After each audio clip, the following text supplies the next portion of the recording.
It really brings back memories. During the 16 years I worked in Calgary, I must have attended over 100 chicken dinners with this CSEG, and I never took the opportunity to speak at one. So thanks to the SEG and the CSEG, and of course you guys, will put a correction to that error, and we'll start with the CSEG Luncheon. Now, that was the first mistake, was never having spoken here before. The second mistake was picking a topic, acquisition and processing, that's so big. My arms aren't big enough. There's no possible way I can cover everything in a 45-minute talk. So what I will do is really give you a synopsis of integration from my point of view, take a look at the methodology with a few examples. Then I originally scheduled 2 cutting-edge case histories. Let me cut that down to 1 cutting-edge case history, and essentially land in Oman. Essentially, this is what I did on my summer vacation last year. So I'm mostly going to show stuff I've done in the last year. If I were to summarize this talk into 1 sentence, it's just going to be that high-quality seismic doesn't have to be expensive. With some ingenuity, we can use integration to remove the cost from acquisition, lower the cost, make it faster, and improve quality at the same time. So I'm not going to ask you to put down your forks and answer the question, who here loves seismic? I imagine you wouldn't be here otherwise. And I really love seismic. I enjoy hypothesizing about the subsurface, then coming up with the best and most cost-effective acquisition design to image the subsurface.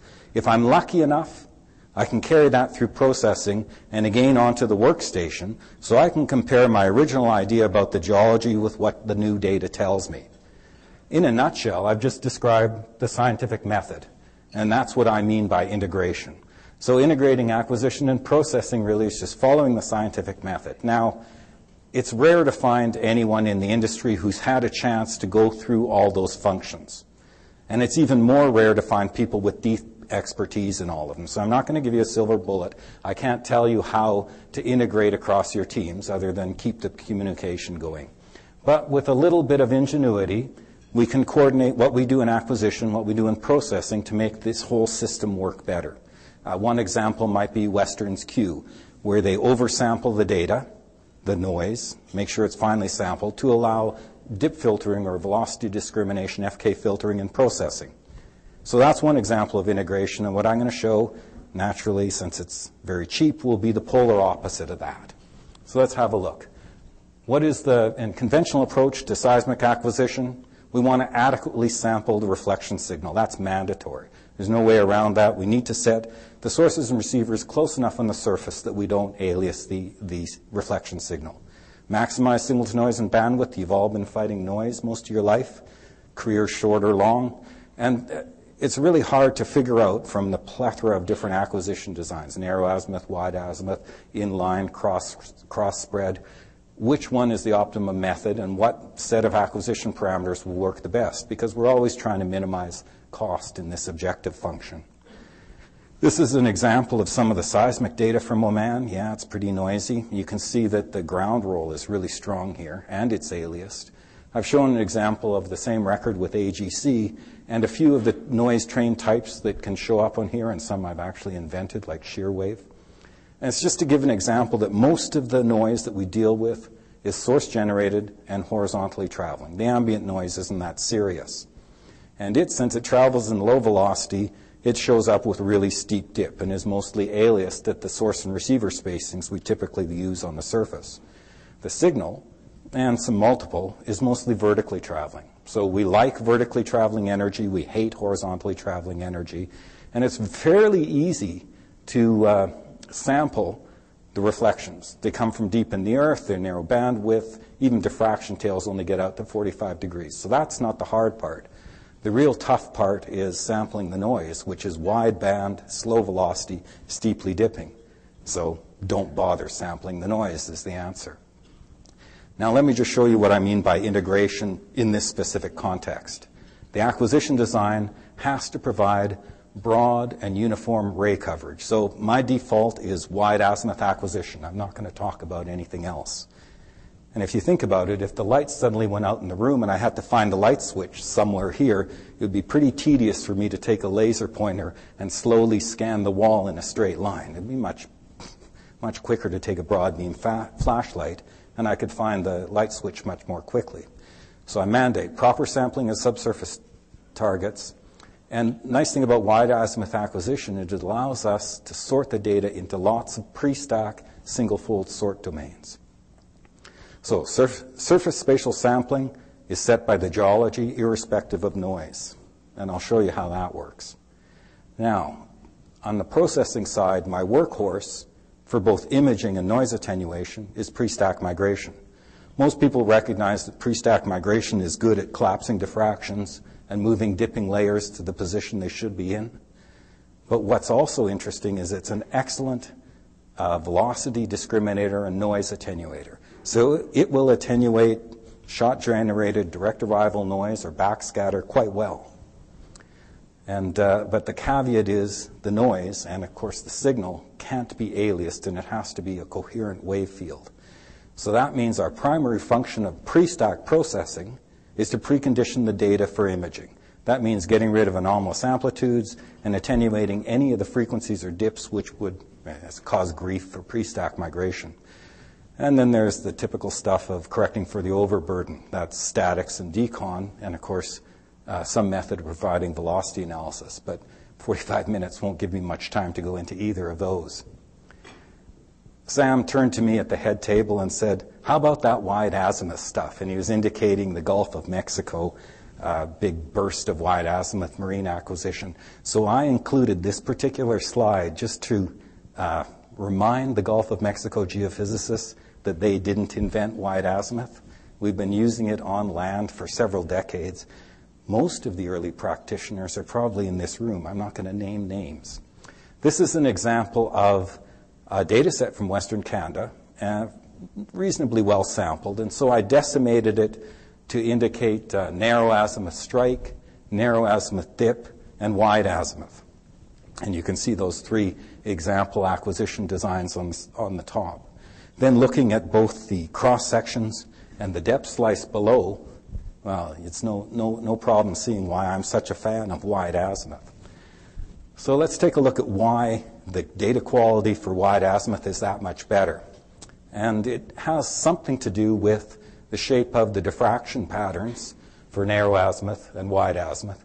Coincident source and receiver has a compact diffractor, and non-coincident source and receiver, regardless of where they are, has a much broader diffraction. So after migration, in a 2D sense, there's more smearing on the far azimuths. So the migration residual spatial wavelet, the impulse response, is broader for wide azimuth. But in 3D, in the inline direction, it's actually hemispherical for both near offset and far offset. Now, it's Joe Dillinger who pioneered the use of fruit in geophysical talks. So as an example, you can consider the zero offset like a hemisphere, or half an orange.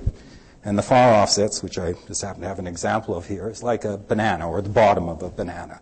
So it's elongated in the inline source-receiver direction and narrow in the cross-line direction.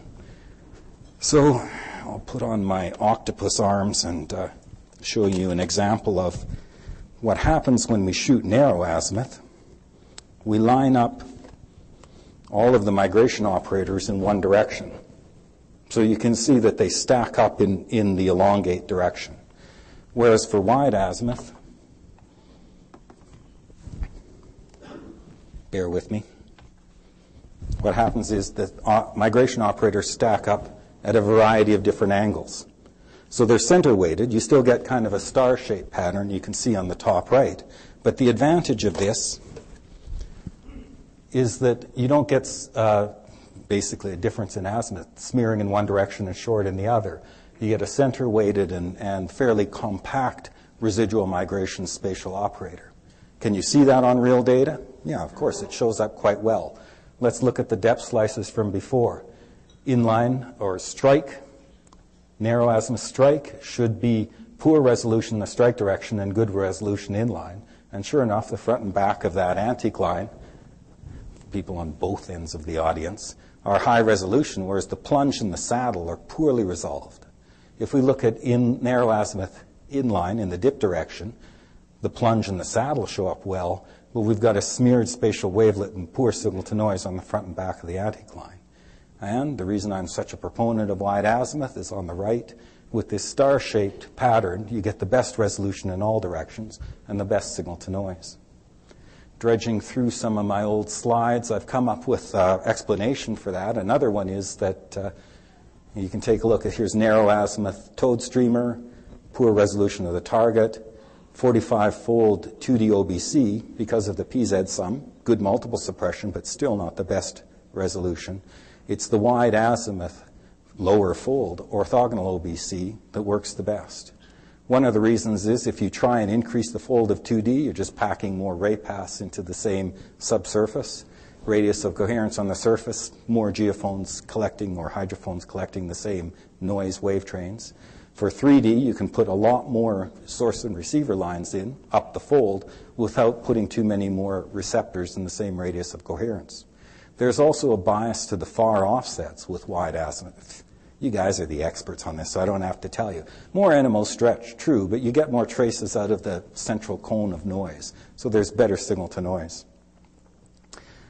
I don't know if it was mentioned, but I actually live in Muscat, Oman, which is an abduction zone. That's the seabed thrust up over the continental crust, home of the famous ophelites, otherwise known as ugly brown rock.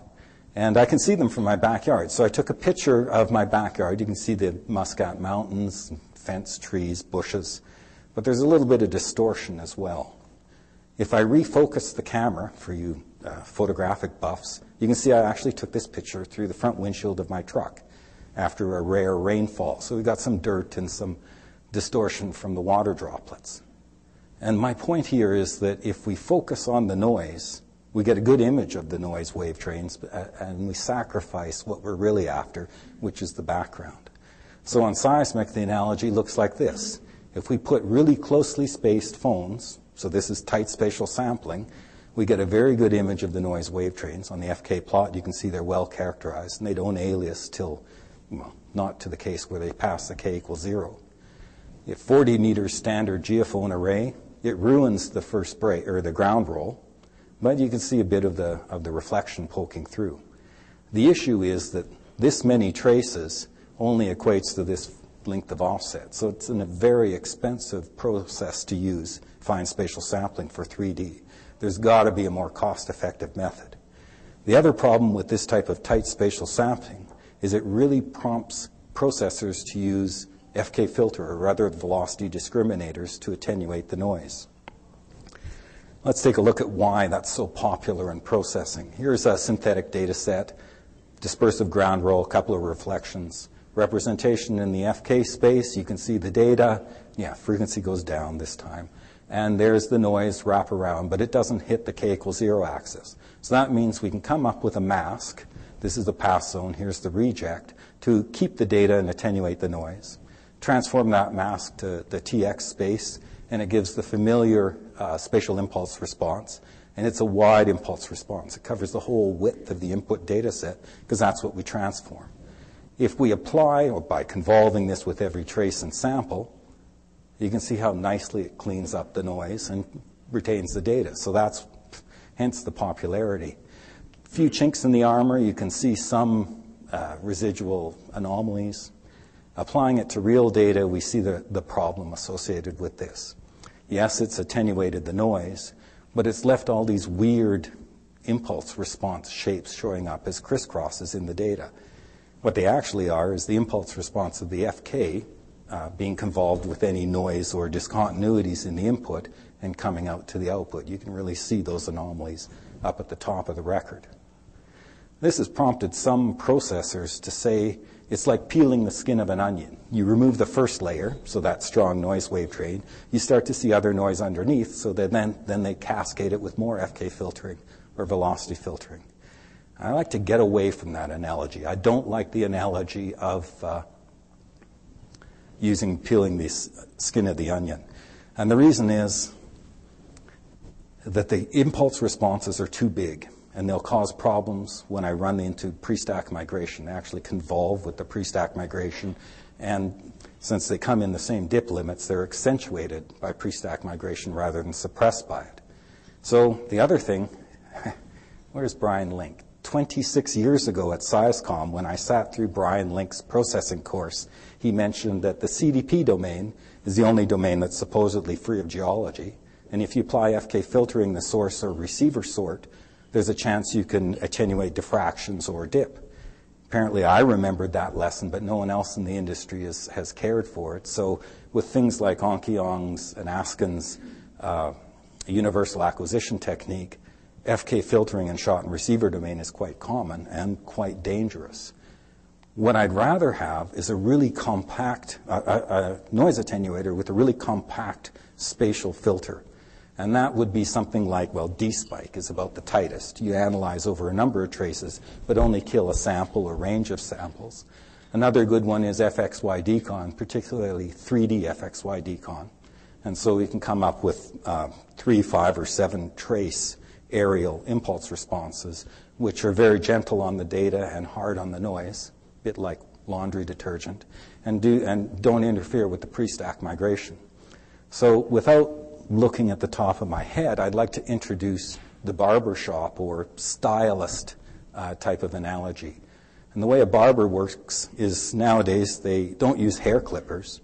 They sort the data into a particular domain. I mean, they comb the hair, hold it with their fingers or comb, and look for the longer anomalous amplitudes, I mean the long hairs.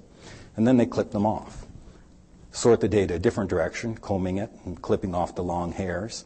And they continue this process, combing the hair in different directions until they end up with a nice, clean head of hair.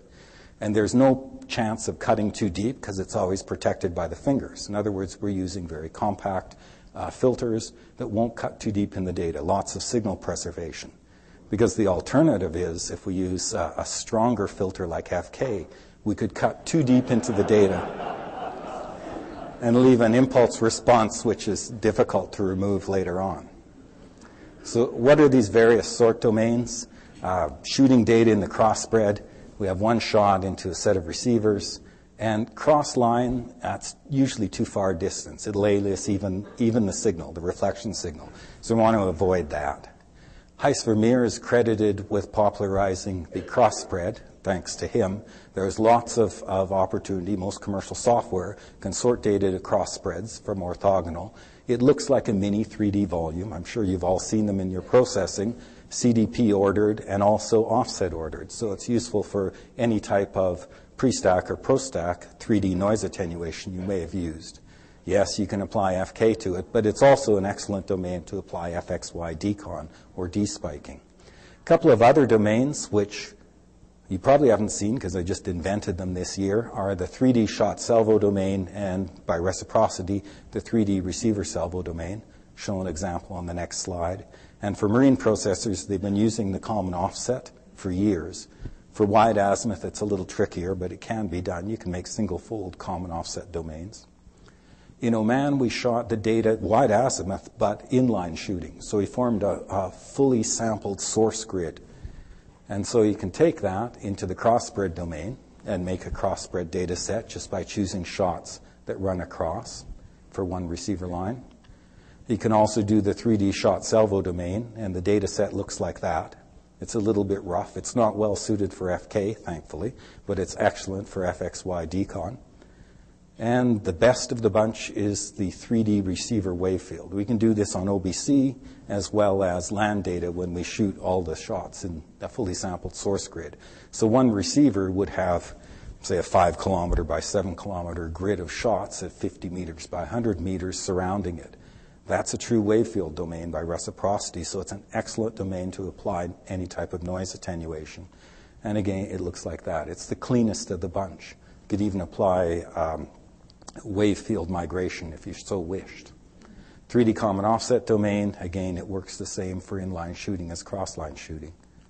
The first opportunity I had to see the power of cross-spread noise attenuation was from a data set in the Andes where we pulled out, this is basically one receiver and a row of shots, and this is one shot into the row of receivers.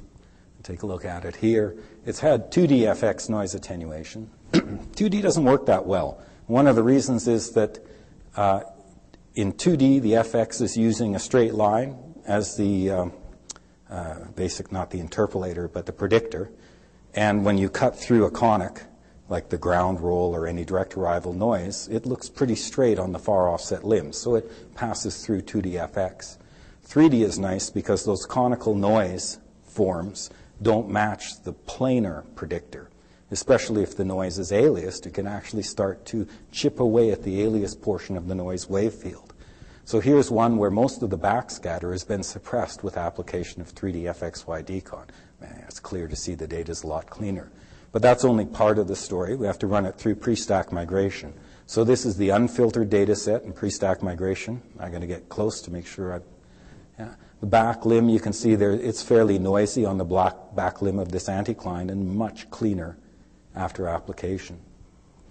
One of the best examples I've seen of this FXY decon, and this is in the wave field domain, was an OBC survey, Valhall, permanently planted sensors over the Valhall field in the North Sea, taking a look at one hydrophone and a row of shots. This is half the shot grid. Time slicing it, you can see it's mostly ambient and backscattered noise. Application of FXY decon, this is Ray Abma's code, did a fantastic job. It's just, you can really see the reflection events much more strong. It preserves the multiples as well, even some secondary events, which are diffractions off the seabed. Offshore again, this time in the Gulf of Arabia, this is a cross-spread OBC.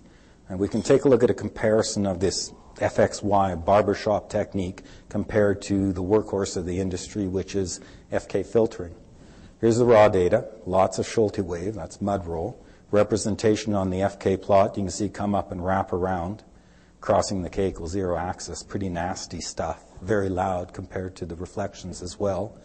Cross-spread FXY decon, not as strong. It's eliminated some of the residual noise, nothing compared to the FK filter. So when the processor applied FK filter, they looked at me and said, how can you not like that? I told them, patience, let's see what it looks like after pre-stack migration. Another place we can apply FXY decon in 3D is the common offset. So you can see there's a lot of amplitude change. And the nice thing is this is starting to look like it's not aliased, and that's actually verified by the FK plot. So here's some evidence to say that we have a method, fairly cheap one, of attenuating aliased noise. And that really preconditions it well for pre-stack migration. Now let's take a look at the PZ stack, lots of the mud roll leaking through. You can see all the angles. PSTM, well, actually does a great job at attenuating that mud roll. Yeah, you can see some evidence of the alias portion leaking through. But when we apply FK filter, it's actually not that much better. So when you look at it, there's still dipping noise, but it's at a different angle. Now it's highlighted the FK filter edges rather than the original noise. Best of the bunch, no prizes for predicting this, is that I like the FXY decon followed by PSTM. Let's zoom in and see why. Take a look at the shallow reflector. It breaks up. And it's fairly continuous all the way across. All this dipping noise through here has been cleaned up. So the upper Zachem is a very clean reflection now. And that's kind of surprising considering it's the FK filtered data set that looks the best. And the FXY still looks noisy. And this is another cautionary note. When's the best time to run a pre-stack migration test? The answer is as soon as the data comes in from the field, you should start testing pre-stack migration, because then you can see what noise wave trains are leaking through and what you actually have to attack. The danger is you go and attack things that aren't really a problem for your final image. When I give this course or this talk at universities, I always caution them to stay in school until the industry improves. Otherwise, they'll end up like this guy. He's got his T-shirt wrapped around his head to guard against the heat. I'll show a case history of essentially what I did on my summer vacation. So this is acquisition of very high fold, right? Contrast that with the sparse 3D stuff I showed earlier down at 5-fold. I'm shooting 1,500-fold data now. Again, wide azimuth 3D. using lots of channels, recording while shaking 24 hours and line roll or layout only during the day. We got extreme efficiency on this, covered 2,800 square kilometers in under 5 months. And how that was done with some ingenious simultaneous source technique, which I'll show you in a moment. First covering this, Block 61 was granted to BP Oman to analyze deep, tight gas reservoirs. So these are 4 sandstone and 1 limestone or carbonate reservoir at depth, about 4.5 kilometers down. PDO, Petroleum Development of Oman, had already acquired 7 overlapping surveys in this area, various acquisition techniques. It was all narrow azimuth except for 1 survey, and these are mostly 4 lines live, double and triple zigzag. At about 2 seconds, data quality doesn't look too bad, but our reservoir section was deeper than that. So down at 2.2, 2.4 seconds, I took the data on the workstation, just used ZAP, just a quick automatic interpretation, saw lots and lots of cycle skipping. And this indicated to me that the most important thing would be to improve continuity and signal to noise, essentially energy penetration at depth. The lowest reservoir, again, is carbonate, thought to be fractured. We don't know yet. So I wanted to design a multi-azimuth survey to help with velocity and reflectivity anisotropy analysis to see if I could detect the deep fractures. Again, quick look at the data. Here the air wave and ground roll aren't too bad, but the real culprit, because I've trained you all to look at the far offsets for wide azimuth, you note the real culprit is refraction reverberation, which, because it's so close in velocity to our primaries, is difficult to filter out with FK. Just a brief look at the existing data. It was all shot 4 lines live, narrow azimuth. 300 or 200 meter line spacing, aerial group of phones. Boy, that's expensive. 3 vibrators stacked in a row, and this kind of triple zigzag pattern, which is sneaking up on a fully sampled source wave field, but not quite there. Real problem with this type of acquisition is when a vibrator goes off, we only sample the emerging wavefront over these 4 lines, wasting all of this energy off laterally to the sides. In contrast, I used 22 lines live instead of 4, spaced them out to 500 meters so that I could cover the entire lateral emerging offset. Very simple array of phones, 6 in line. But I used 5 vibrators, each on their own line, single vibrators, and ran the acquisition in parallel. With single line roll, that creates a fully sampled grid, just as you can get shooting OBC with a marine source. You'll also notice there are 2 circles. And I used an interesting technique called distance-separated simultaneous sweeping. And that way I could actually get 2 records in the same time period as 1. Used path of least resistance, something we pioneered in the foothills of the Rockies and in the Andes. Instead of bulldozing all the lines straight and running 3 vibrators, we dispensed with the pin flags from the surveyors, put GPS in each of the vibrators, and used drive to pre-plot location. So then the vibrators became their own surveyors and chose their best route around any of the obstacles. You can see here, let's see, yeah, so there's a couple of lines that curve around a particularly nasty dune. You also notice that there's a serpentine or slalom shape to the sources and receivers. And I did that to intentionally inject midpoint scatter in the subsurface. If you zoom in, yeah, this projector is actually good enough to show them. Good. You can see the individual points. Count them, 1,500. I'll give you a second.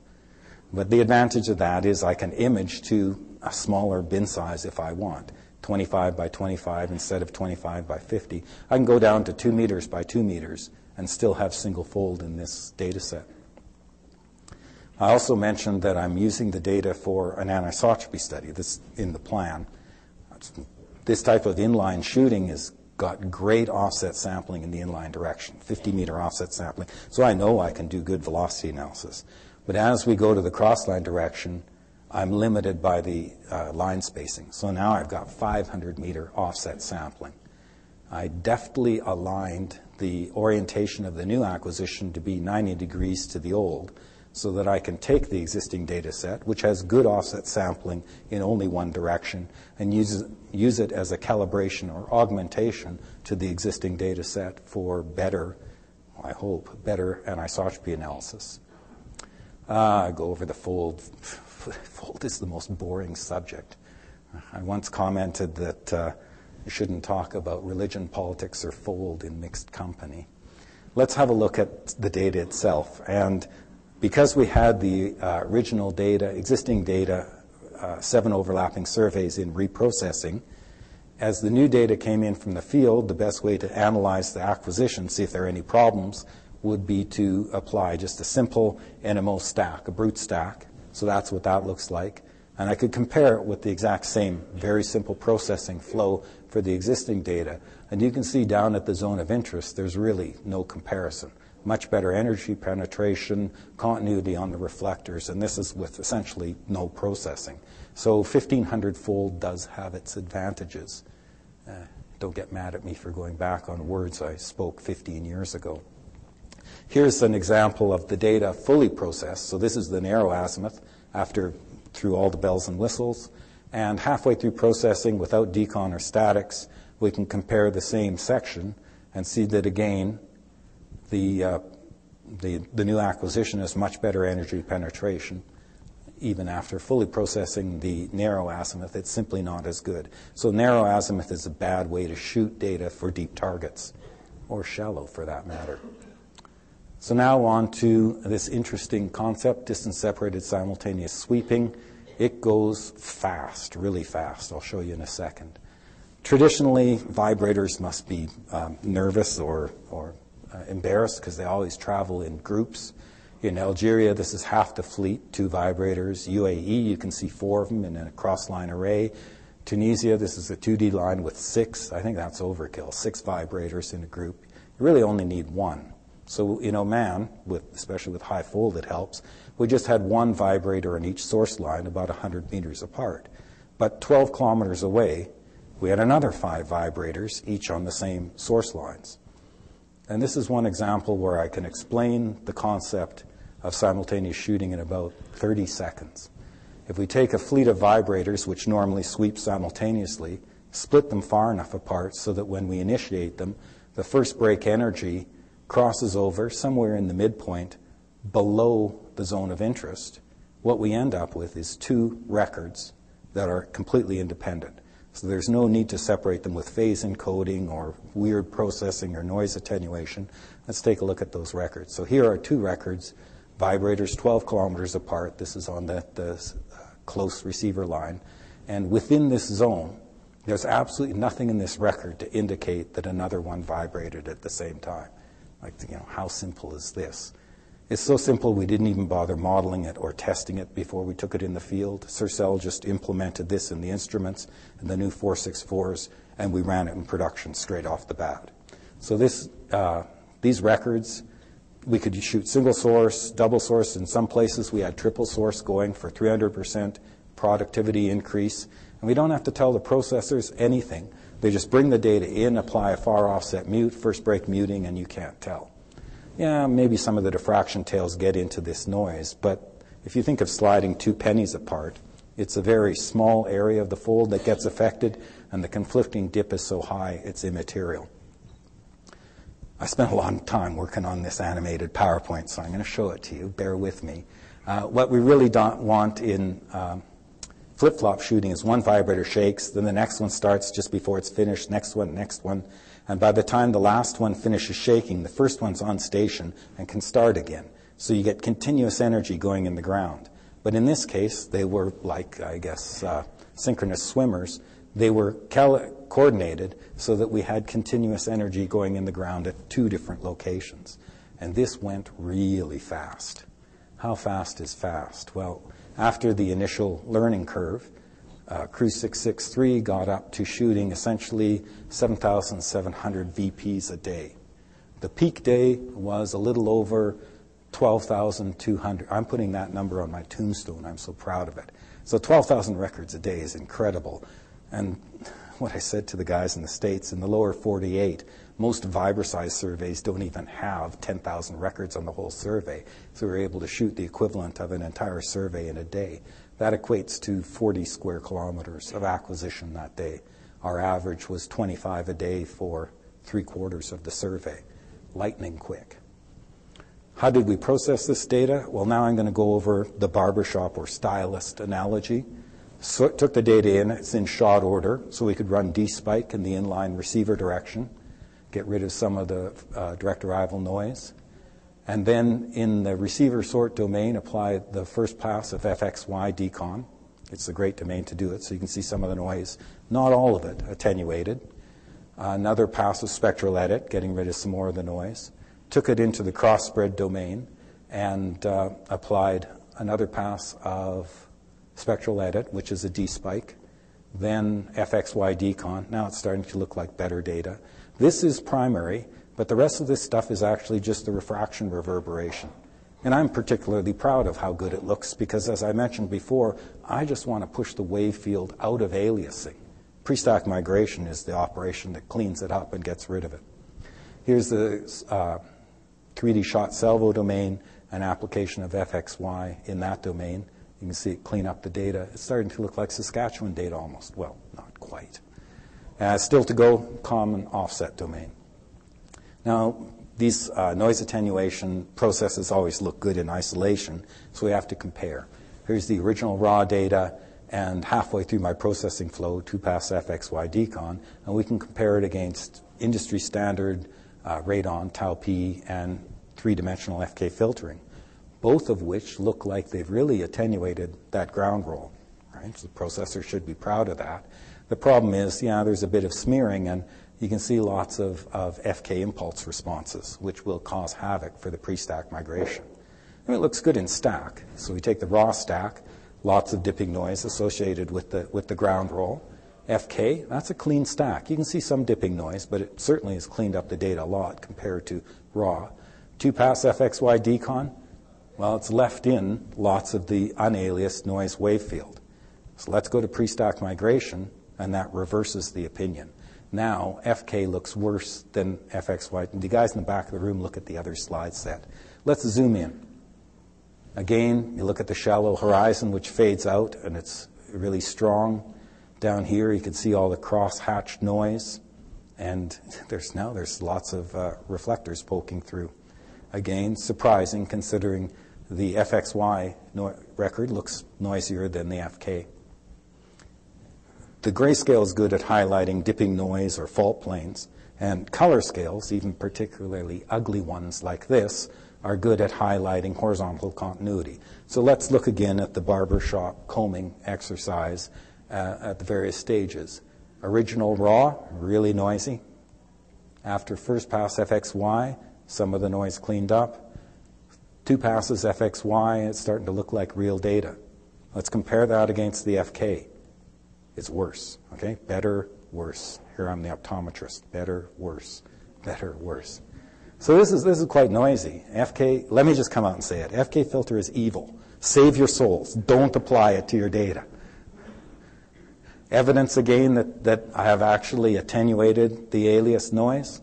Here's output of PSDM gathers, time migration, raw data, lots of noise leaking through, lots of aliasing. You can see ambiguous offsets just in this, essentially collapsed all the azimuths to 100-meter trace spacing.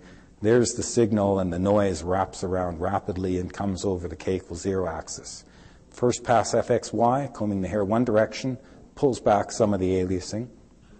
2-pass FXY, now we've gotten rid of most of the aliasing, and the k=0 is stronger, but you can still see noise on the right half side. Yeah, the noise is still there, just at the limit of aliasing, as you can see on the plot. Now we're at the point where I've applied decon and static, so I got a lot more high frequency, and another pass of FXY decon in that weird common shot salvo. You saw it here first, folks. And all of the alias noise is gone, and actually quite a bit of the unaliased noise has been pulled back as well. So good evidence that it's going in the right direction. Now, side-by-side comparison of that FK, evil FK, against the savior FXY decon. noisy, clean, in case you can't recognize it. And this is pretty ugly, and this is much cleaner. But the astute among the audience will have noticed that I used 100 meter by 50 meter source sampling, which really doesn't lend itself well to FK filtering because the original pre-stack noise is so aliased in the first place. So what could I have done? I could have gone to 25 by 25 meter sampling on the sources and had a much better job for FK filtering. I probably would have had to have gone to 12.5 by 12.5 to be able to go straight into pre-stack migration without using FK. But that 8-to-1, I actually have a benchmark survey in an adjacent country. Had I gone to 25 by 25 meter sampling, it would have cost an extra $65 million in acquisition. The crew would still be out there now acquiring that data. Instead, I was able to get away with 100 by 50, and I claim, haven't tested it, but I could have gone to 100 by 100 and gotten the same signal-to-noise performance with this FXY. So this is incredibly cheap. This is incredibly expensive. Need I say more? Yeah, actually, I will. Up in the shallow, there's some steep dip. You know, shallow steep dip is hard to retain. Looks pretty rough here on the FK, and much better on FXY. So again, back to Brian Link's lesson of 26 years ago, don't apply FK filtering in the crossbred, which is essentially shot and receiver domain, because there's a chance you'll ruin the input data, attenuate some geologic dip. Synopsis. We're in the home stretch now, getting near the microphones if you have any questions. Seismic data is noisy. You guys already knew that. But we can attenuate it if it's unaliased and coherent. So pre-stack migration does that job. No need to apply pre-stack dip filtering. I've shown you some examples where you definitely don't have to do that. And incoherent and aliased noise can be attenuated with lots of pre-stack single-fold sort domains. So that brings us back to the integration and acquisition. Field designs concentrate on sampling signal, forget the noise. Best designs, uniform and wide ray path coverage, continue as you've been doing in Western Canada. You're doing fine. Maximize the number of pre-stack sort domains, because that gives you an opportunity to use this new barbershop technique and really go after the data. Thanks very much for your attention.